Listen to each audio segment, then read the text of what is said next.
이곳은 어디일까? 천년 고찰이 살아 숨쉬고 있는 다솔사를 품고 있는 곤명산에는 다채로운 전설과 설화가 전해져 내려옵니다. 구전으로 전해지는 이야기들은 산의 영험함과 사찰의 신비로움을 더욱 부각시킵니다. 그 다양한 이야기 속으로 들어가 보겠습니다. 곤명산에는 천년 묵은 이무기가 살았다는 전설이 있습니다. 이 이무기가 승천하려 할 때마다 다솔사의 스님들이 불법으로 이를 저지하여 마을에 큰 재앙이 닥치지 않고 평화가 찾아왔다는 이야기가 있습니다. 이 전설은 사찰의 영적인 힘과 스님들의 수행이 지역 사회에 미치는 긍정적인 영향을 보여줍니다. 또 다른 설화로는 곤명산 정상 부근에 있는 약수터에서 흘러나오는 물을 마시면 만병이 낫고 지혜가 샘솟는다는 이야기가 있습니다. 많은 사람들이 이 약수터를 찾아 몸과 마음의 병을 치유하고 영감을 얻었다고 전해집니다. 예로부터 땅에는 기운이 흐르고 그 흐름을 읽어 삶의 터전을 정했던 선조들의 지혜가 깃든 땅. 천년을 살아온 이곳은 경상남도 사천, 울창한 소나무 숲길을 따라 오르면 만나는 다솔사 초입의 기묘한 비석. 바로 어금혈봉표가 있습니다. 어금혈봉표. 이 묵직한 이름에는 임금의 명령으로 이 다솔사 경내에는 감히 묘를 쓸 수 없다라는 엄중한 뜻이 담겨 있습니다. 비석에 새겨진 작은 글귀. 광서 11년 의류 9월은 고종 22년, 서기 1885년 9월을 가리킵니다. 광서. 청나라 연호가 이 땅에 새겨진 이유는 무엇일까요? 전해오는 이야기는 이렇습니다. 때는 조선 고종 시대, 경상감사가 다솔사터가 풍수지리적으로 희대의 명당, 특히 장군대좌혈이라는 말을 듣고 욕심을 품었습니다. 자신의 붙인 묘를 이 자리에 쓰고자 했습니다. 이에 다솔사의 승려, 봉암스님을 비롯한 승려와 신도들은 탐관오리의 횡포를 더 이상 두고 볼 수 없어 임금에게 탄원서를 올리기로 결심합니다. 그들은 청나라로 향하던 사신행렬 토문감계사를 만나 억울함을 호소했습니다. 토문감계사의 대표는 당시 공주참이었던 이중하였습니다. 그는 강직하고 청렴한 성품으로 불의와 타협하지 않았다고 전해집니다. 이중하는 경상감사에게 서찰을 보내 부당함을 지적했고 결국 왕의 명령이 내려졌습니다. 다솔사 경내에 묘를 쓰는 것을 금지하는 어명이 떨어진 것입니다. 그리고 이 숭고한 승리를 기념하기 위해 세워진 것이 바로 어금혈봉표입니다. 어금봉이란 이름 자체가 임금이 금한봉우리, 즉 왕조에서 손을 대지 못하게 한 산봉우리를 뜻합니다. 이 지역엔 실제로 왕이 날 수 있는 혈이 있어 조선 왕조에서도 주목했지만 자칫 잘못하면 왕실의 운이 흔들릴 수 있다는 풍수적 해석에 따라 혈자리를 봉인했다고 전해집니다. 이때 사용된 것이 바로 혈표입니다. 혈표는 여기 명당이지만 쓰지 말라는 표시로 이곳에 세워진 돌로 만든 비석이 바로 어금봉혈표입니다. 또 다른 전해지는 이야기에는 이 자리에 무덤을 쓰면 세상에 대왕이 나올 터인데 조선 왕조가 두려워하여 봉하였다는 설화가 있습니다. 또 다른 전설로는 어느 풍수지리가 이 자리를 찾고 왕이 날 것을 예언했지만 곧바로 조정에 보고되어 금령이 내려졌다는 이야기와 일제강점기에도 일본이 이 명당의 기운을 끊기 위해 바위에 구멍을 뚫거나 못을 박았다는 전언도 있습니다. 이는 풍수적으로 혈의 기운을 끊는 행위로 명당이 더 이상 생기를 낼 수 없도록 만드는 비술이었습니다. 그리고 지나가던 도인이 울고 간 자리라고 하는 이야기도 내려옵니다. 어떤 이야기에 따르면 조선 말기 복명산 아래를 지나던 한 도인이 산을 올려다보더니 갑자기 눈물을 흘리며 이렇게 말했다고 합니다. 저 땅에 묘를 쓸 수 있었다면 나라가 망하지는 않았을 것이다. 그 자리는 바로 어금봉혈표가 세워진 위치였고 그 도인은 한양에서 내려온 풍수지리사였다고도 전해집니다.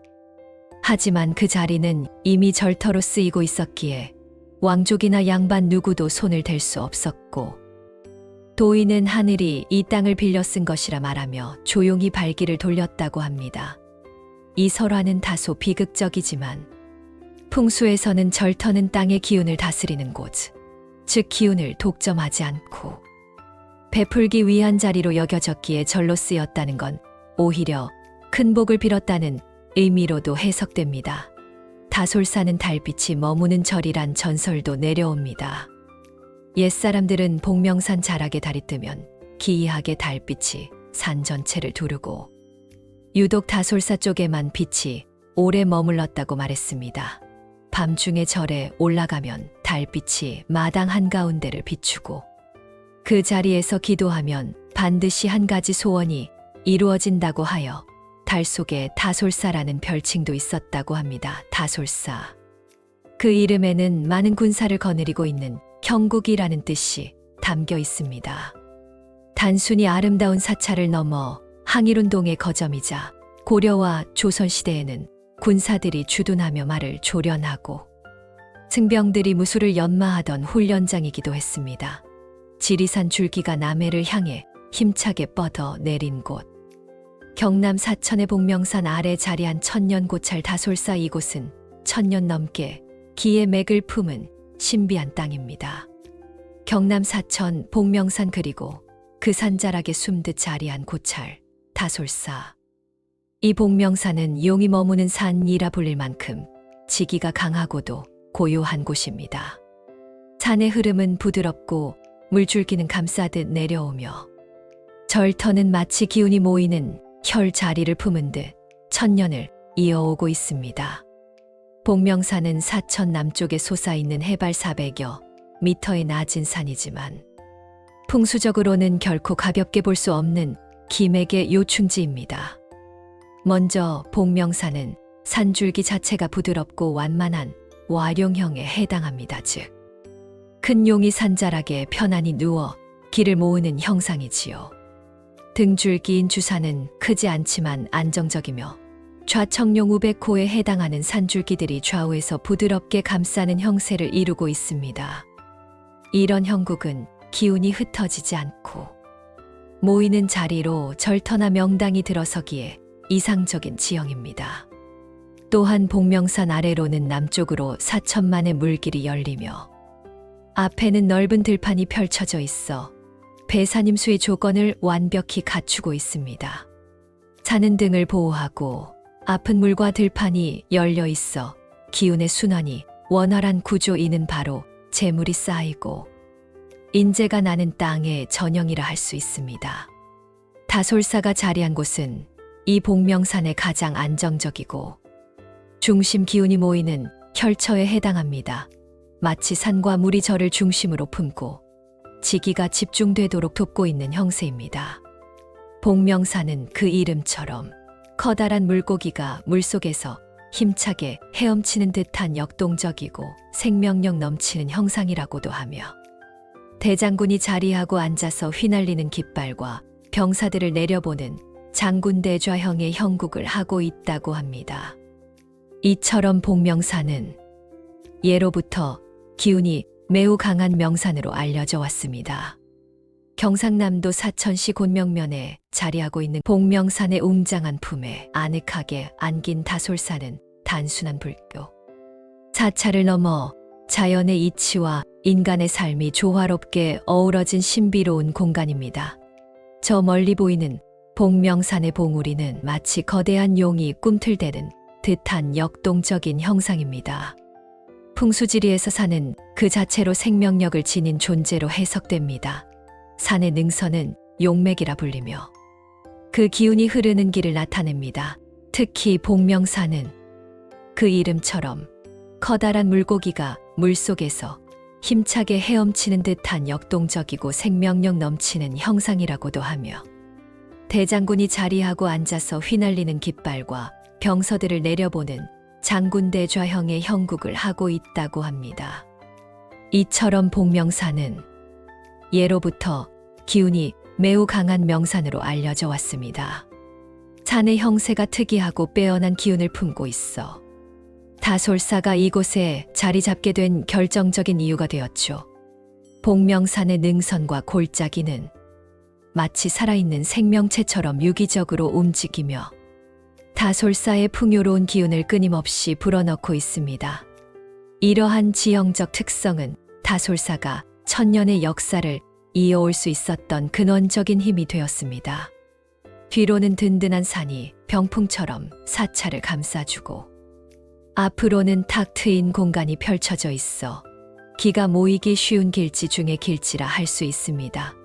복명산의 전기가 대웅전을 통해 사찰 전체로 자연스럽게 흘러들어옵니다. 이곳 곤명리의 역사와 함께 숨쉬는 살아있는 존재입니다. 곤명리는 예로부터 복명산의 전기를 받아 인재가 많이 배출되는 곳으로 유명했습니다. 산의 기운이 사람들에게 영향을 미쳐 학문적 성취나 사회적 성공을 이룰 수 있도록 돕는다고 믿었기 때문입니다. 실제로 복명산 자락에는 이름난 학자나 명망, 높은 인사들의 생가가 많았다고 전해집니다. 이 지역 주민들은 복명산의 신령스러운 기운 덕분에 대대손손 지혜롭고 현명한 인물이 태어난다고 여겼습니다. 복명산의 풍요로운 에너지가 사람들을 지혜롭게 만들어주는 것입니다. 다솔사는 단순한 절이 아닙니다. 이곳은 한국 근현대사의 중요한 인물들이 거쳐 간 역사의 현장이기도 합니다. 대표적으로 만해 한용운 스님, 효봉 스님, 청담 스님 등 한국 불교를 이끌었던 큰 스님들이 이곳 다솔사에 머물며 수행하고 구학을 양성했습니다. 이러한 큰 스님들이 다솔사를 선택한 배경에는 단순히 수행 환경의 좋음뿐만 아니라 이곳 복명산이 지닌 특별한 기운이 작용했을 것이라고 생각합니다. 풍수지리적으로 기운이 좋은 곳은 사람의 정신과 육체에 긍정적인 영향을 미치고 이는 곧 수행의 깊이와 통찰력의 확대로 이어질 수 있기 때문입니다.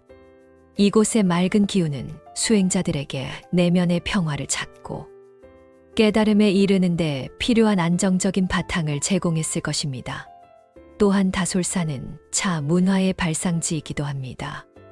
일제강점기 시절 만해 한용운 스님이 이곳에 머무르면서 차밭을 가꾸고 차 문화를 보급하는 데 힘썼습니다.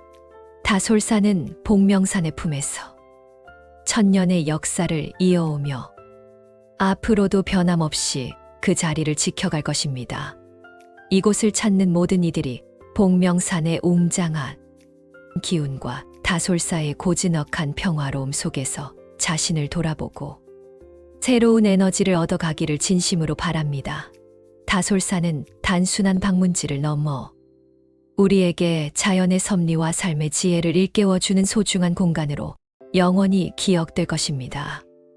부처님의 진신사리가 모셔져 있는 이곳을 두 손 모아 세 바퀴를 돌면 한 가지 소원은 무조건 들어준다고 하니 세 바퀴를 함께 돌아보며 마무리하겠습니다.